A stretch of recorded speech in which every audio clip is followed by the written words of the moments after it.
qual é o espaço arquitetônico que deu origem à igreja? Olha, a igreja, ela é o resultado de uma reorganização, se vocês quiserem, de uma readaptação dos antigos prédios civis, das antigas arquiteturas civis do antigo Império Romano. Tá legal? Basicamente, a arquitetura, chama-se a Basílica do Tribunal.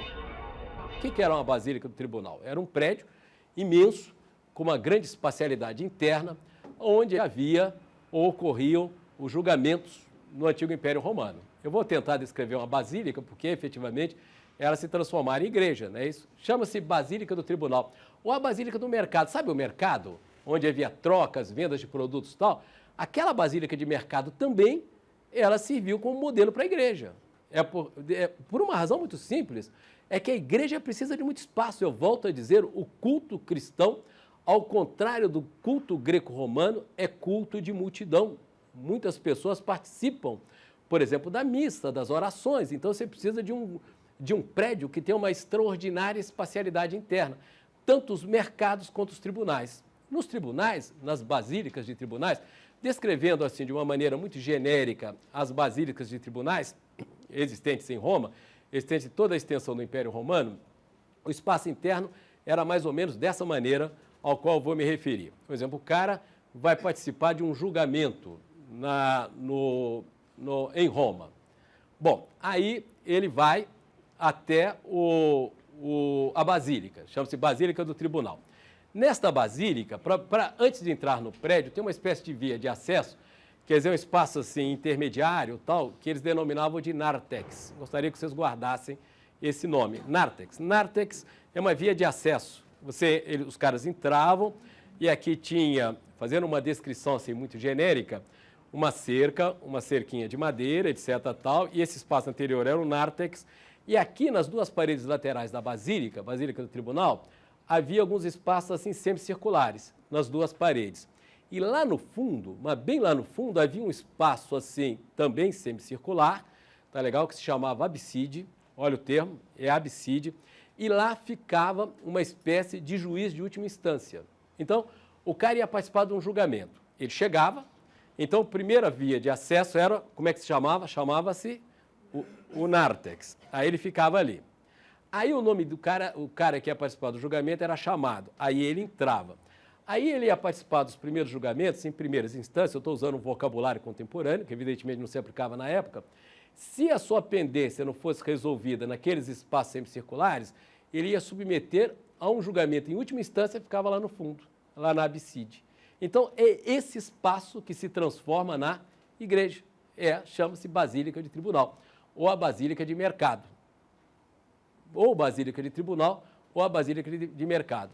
Esses espaços semicirculares que vão ficar nas paredes laterais vão dar origem no interior da igreja. Vamos pensar agora a igreja moderna, a igreja contemporânea, ou a igreja que surgiu daí, a partir do século IV, depois que o Constantino concedeu liberdade de culto aos cristãos. Aqueles espaços semicirculares ali se transformaram na igreja, nas capelas, não é isso? Aquele espaço lá no fundo semicircular, que é a abside, vai se transformar no quê? No altar. Lá tem um altar. Logo, esse espaço interno, ele vai ser dividido em uma série de naves. Tem aqui um croquis de uma igreja, do século IV, vejam bem, olha, tá vendo? Esse aqui é uma reorganização da antiga basílica num templo cristão. Então, aquele espaço interno, ele foi dividido em uma série de naves. O que significa a palavra nave? Nave significa navio. Então, você tem uma nave central e aqui você tem as naves laterais, que são chamadas de baixos lados. Elas são mais baixas, elas estão efetivamente no mesmo nível, elas são mais baixas, está vendo ali na parte exterior. Por que elas são mais baixas? Porque aqui, olha, sobre a nave central, abrem-se janelas, e essas janelas iluminam a nave central. Essas janelas estão sobre as naves laterais, sobre os baixos lados. Essas janelas aqui envidraçadas, elas são chamadas de clerestório. Então, a iluminação da nave central, ela se dá sobre as naves laterais. Então, é isso. Então, o espaço interno foi dividido em nave, e nave é um termo que significa navio. tá legal? A basílica, ela se transformou em igreja, com a divisão das naves. No caso específico, essa igreja ela tem 5 naves, mas as naves terão uma tendência a serem reduzidas a 3 naves.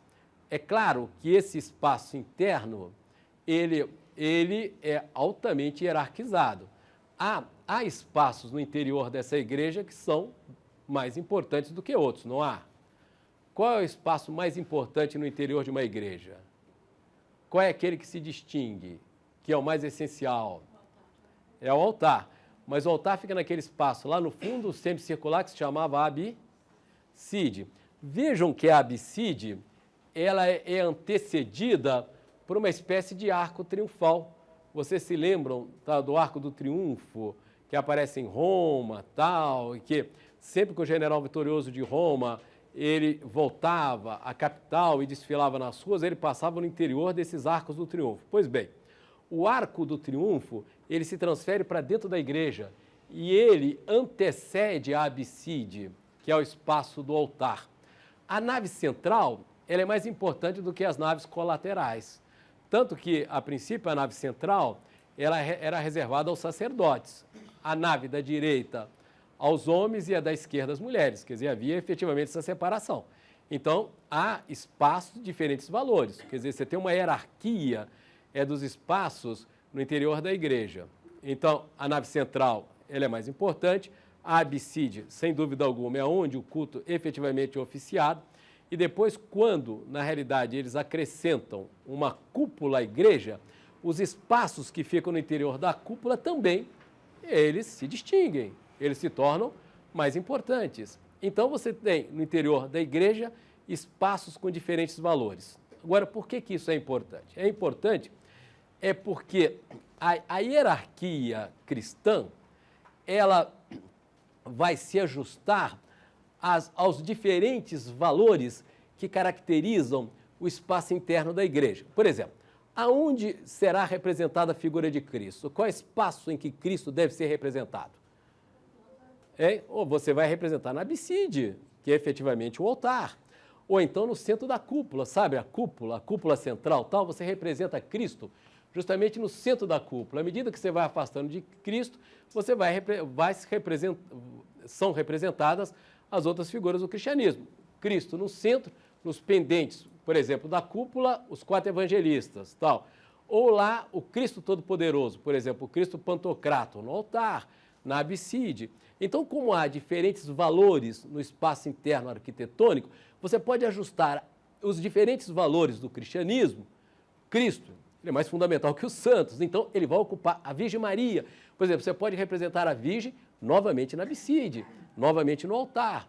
Mas o que é essencial, e é aí que está justamente a importância da medida tomada no final do século VI pelo Papa Gregório Magno, é que a própria configuração espacial da igreja permite que ela seja utilizada de uma maneira didática. Por exemplo, esse é um croquis de uma igreja, efetivamente, do século IV, mas as igrejas tenderam às 3 naves. Quer dizer, é a igreja de muitas naves, elas permanecem, então, mas uma tendência tem as 3 naves, quer dizer, a nave central, iluminada pelo clerestório, e os baixos lados, que são as naves laterais. É claro, que no momento que o fiel entra na igreja, nas paredes laterais, você pode-se começar a relatar a história do cristianismo. Olha, eu vou citar assim apenas como exemplo. O fiel entra e aqui é representado o nascimento de Cristo, ali a fuga para o Egito, ali os primeiros milagres de Cristo. Você vai contando a história, é uma narrativa, vai contando, tal, vai mostrando efetivamente a história de Cristo. Aí Cristo entra em Jerusalém, aí o martírio de Cristo, a crucificação, e aí lá na abside, no altar, antecedido por um arco triunfal. Eu vou insistir na ideia do arco do triunfo, que você tem justamente no altar, abrindo o altar, você tem o arco do triunfo. Lá você representa o Cristo Todo-Poderoso. Quer dizer, o Todo-Poderoso é o Cristo Pantocrator. Então você conta história, você tem uma narrativa. Pode-se utilizar justamente a configuração espacial da igreja para contar a história do cristianismo. É por meio de imagens. Você vai contando nas paredes, tal, e lá o altar, a abside e tal, ela se presta a uma cena sintética. Tá legal? Que se dá justamente lá. Tudo bem? Então é isso. Então, a igreja, ela não é apenas um lugar de reunião, mas é um lugar também onde se glorifica a figura de Deus. Por isso as igrejas, elas também vão ser magnificamente decoradas internamente, tá certo? Bom, o que ocorre, deixando um pouco a Europa Ocidental e passando agora para o Império Bizantino, para se entender o Império Bizantino também é uma última informação histórica. Não sei se é a última ou é a primeira, mas de qualquer maneira eu queria insistir num aspecto na natureza política do Império Bizantino, que é o Império Romano do Oriente, no qual havia uma associação entre o poder religioso e o poder político. Está uma associação estreita, uma aliança entre a igreja, que é o cristianismo, tal, e o império, uma política típica de césaropapismo.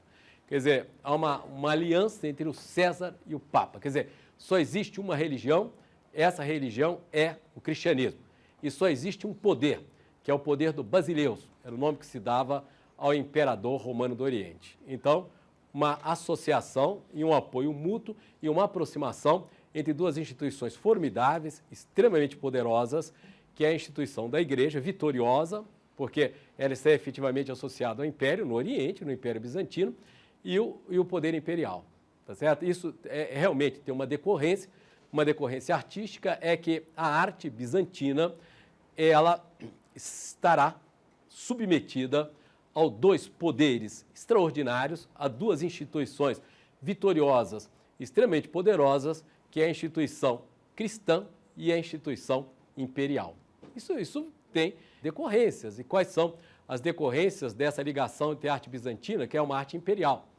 É uma arte da instituição cristã, é uma arte da hierarquia cristã. E quais são as decorrências disso? Há várias.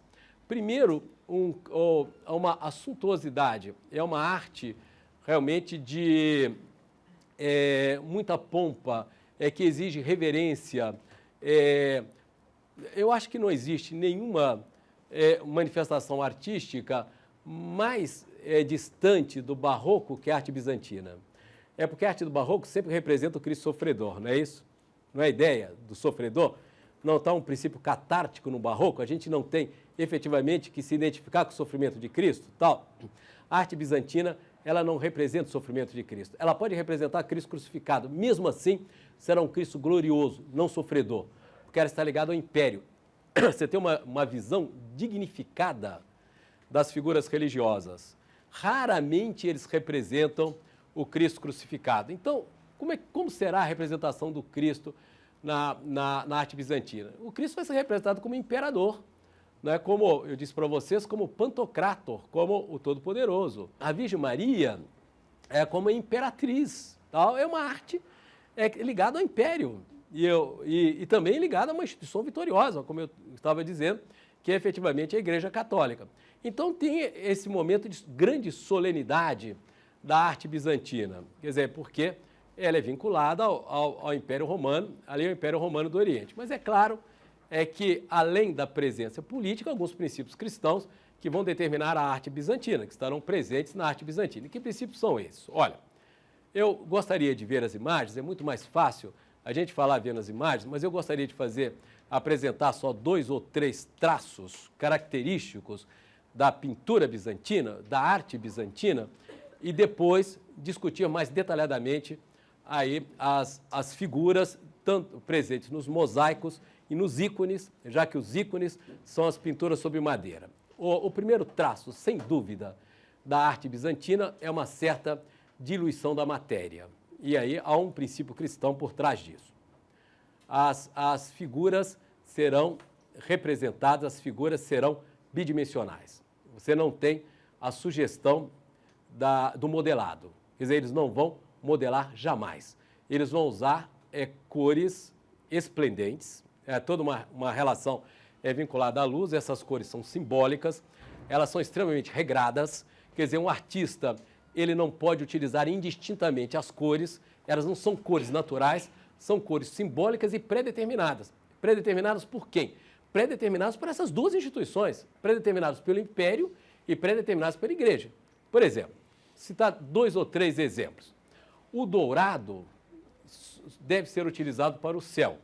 O dourado, os ícones, por exemplo, aquele dourado que está justamente no fundo, aquele é ouro. são folhas de ouro, ou então pigmentos de ouro. São habitualmente folhas de ouro sobre madeira. E você utiliza o dourado para o céu. Essa é uma exigência, é um cânon, aquela palavra grega que quer dizer regra. É um cânon, você tem que utilizar o dourado para o fundo. Por quê? Por que razão? É porque a maior riqueza da Terra, o que se considera a maior riqueza do mundo terreno, é o ouro. Se você representa o céu como ouro, isso tem um significado. É um significado simbólico. Significa que a maior riqueza que o homem pode alcançar é o céu e, portanto, a salvação. Então, você utiliza o ouro para a representação celestial ou para a representação do céu. O azul é sempre celestial, ele pode ser utilizado no manto da Virgem. A cor púrpura há regulamentações estritas que proíbem a utilização da púrpura fora dos mantos imperiais, do imperador, da imperatriz, o manto de Cristo ou da Virgem Maria. Você só pode utilizar a púrpura nessas circunstâncias. O branco, qual é o significado do branco? O branco significa a ressurreição. O verde é a renovação espiritual. Então é uma arte canônica, ela tem regras. O artista ele não tem a mínima liberdade nas suas composições, ele é obrigado efetivamente a cumprir essas regras. Quer dizer, as cores não são nunca naturais, elas são cores simbólicas e são regradas. Ela é uma arte canônica. As figuras são bidimensionais. Não há representação da espacialidade. Você não pode imaginar que a santidade absoluta, a Virgem ou Cristo, etc., tal, possam participar da contingência material do espaço e nem do tempo. Portanto, as figuras são imóveis, porque se elas se movimentassem, elas estariam representando a temporalidade. Então, é uma arte atemporal, espacial, alguma sugestão do espaço, mas as figuras são geralmente, tudo se decide na superfície e também são figuras bidimensionais. E como eu disse que elas têm uma vinculação estrita e estreita com o Império, com duas instituições vitoriosas, é uma arte extremamente solene. Há uma solenidade, é uma arte muito ligada à pompa imperial, tal. Nós nos colocamos na frente de um ícone bizantino, de um mosaico bizantino, como se nós estivéssemos na sala do imperador que por alguma razão nos concedeu uma audiência. E aquela figura exige de nós um comportamento solene. Quer dizer, tem justamente esse traço efetivo da solenidade. A arquitetura bizantina, ela de uma maneira ou de outra, ela cumpre esses princípios da arte bizantina em geral. Quais são esses princípios? Primeiro, olha, a desmaterialização. Essa é uma igreja conhecida, talvez uma das mais conhecidas, né? Essa é a igreja de Santa Sofia, que estava na capital do Império Bizantino, em Bizâncio, em Constantinopla, e ela foi construída pelo imperador Justiniano. Em 532 até 537, o Justiniano construiu essa magnífica catedral, que chama-se Catedral de Santa Sofia, é a Catedral da Santa Sabedoria. O que nós estamos vendo aí é uma mesquita, não é? Porque, estão vendo aí os minaretes? E ali no alto, justamente da igreja de Santa Sofia, tem um crescente, que é o símbolo da religião islâmica, né? Da religião muçulmana. O que ocorreu é que em 1453, os turcos otomanos, que eram muçulmanos, que haviam se islamizado, eles tomam Constantinopla e transformam Santa Sofia numa mesquita. É por isso que ela tem aí esses símbolos da religião islâmica. Mas ela foi construída no século VI, entre 532 e 537. É claro que toda a decoração interior, ela foi coberta, né? Porque não há representação de figura sagrada no islamismo, né? Esses são os arabescos, aquela decoração abstrata e geométrica, né? Isso ela foi coberta. Isso que nós estamos vendo é a adaptação de um antigo templo cristão em mesquita. Atualmente ela também não é mesquita, ela é museu. Mas ela foi durante grande parte, depois de 1453, ela foi uma mesquita. Tanto que tem os minaretes ali, tá vendo? Os minaretes em torno da Santa Sofia. A gente tem que abstrair os minaretes. Para a gente perceber o que era a igreja construída pelo Justiniano, tem que esquecer ali, tem que apagar os minaretes. Então, primeiro, a construção, o templo bizantino, você tem esse princípio da desmaterialização, tá legal? Você desmaterializa. De que maneira? você substitui o cimento romano, você se lembra do cimento romano, do agregado romano? Você substitui o cimento romano por um material extremamente leve, que é o tijolo, extremamente simples e leve. Ele é leve, ele é menos matérico. Quer dizer que a expressão matérica talvez não existe, mas eu estou criando um neologismo. É que assim, eu e o Guimarães Rosa, não o Guimarães Rosa e eu, né? Eu e o Guimarães Rosa criamos neologismo. Então ela é menos matérica, o tijolo é menos matérico que o concreto, que é aquele agregado romano. Ele é mais leve, ele é mais simples. Então você tem uma desmaterialização, justamente na utilização do material leve para a construção do templo. Você constrói o templo de tijolo. Os templos bizantinos serão construídos de tijolos e serão extremamente simples. Franciscanos, avant la lettre, São Francisco só aparece no século XIII, mas franciscanos é só a parte externa. Ele é de uma simplicidade absoluta, como deveria ser para uma arte cristã. Ocorre, então, a igreja de Santa Sofia, ela é construída de tijolo, tá vendo? Na parte externa, tal, ela é extremamente simples. Como o tijolo é um material muito leve, você pode fazer aberturas em tijolo, pode abrir janelas no tijolo. Então, o espaço interno, ele é inundado de luz, porque ela tem muitas janelas, você pode abrir, porque não é o concreto romano, não é uma construção em pedra. Quer dizer, ela não é muito pesada, tal, ela não existe muita sustentação. Então é possível a abertura de janelas, e essa é uma característica, efetivamente, do templo bizantino. Além disso, há na igreja bizantina uma contradição entre a singeleza, se vocês quiserem, a aparência de pobreza. Ela é toda decorada com mármores. A igreja de Santa Sofia, inclusive, utiliza mármores de diversas cores que o Justiniano determinou que fossem trazidos da África e mosaicos no chão, nas paredes. Isso não existe mais, eu volto a dizer, porque ela se transformou em mesquita e toda essa decoração bizantina foi coberta, tá certo? Mas, de qualquer maneira, você tem uma oposição entre o exterior singelo, simples, desmaterializado, e o interior fulgurante, feérico. Não sei qual é a expressão que se poderia usar, hein? Deslumbrante, tal. Temos que imaginar a luz entrando e pegando no ouro, nas decorações de ouro, dos mosaicos, sabe os mosaicos feitos com aqueles cubos, cubinhos de vidro, etc., tal, de pedras preciosas? É um mosaico muito bizantino, não é isso? Então a luz entra e bate, então você tem um magnífico palácio divino. Olha, eu vou resumir a arte bizantina em uma frase. Eu sei que é muita pretensão, é que os gregos antigos chamavam de híbris, que era o que causava tragédia. O personagem trágico, ele sempre incorria no excesso. Eu vou incorrer no excesso e vou resumir o que é a arte bizantina numa frase, se é que é possível. Olha, a arte bizantina, ela não tinha por finalidade, não tem por finalidade representar o sofrimento de Cristo. Ela tem por objetivo abrir aos olhos dos fiéis os esplendores do mundo celestial. Sabe como é que ela ensina o cristianismo? Mostrando como é magnífico, como é maravilhoso o mundo celestial.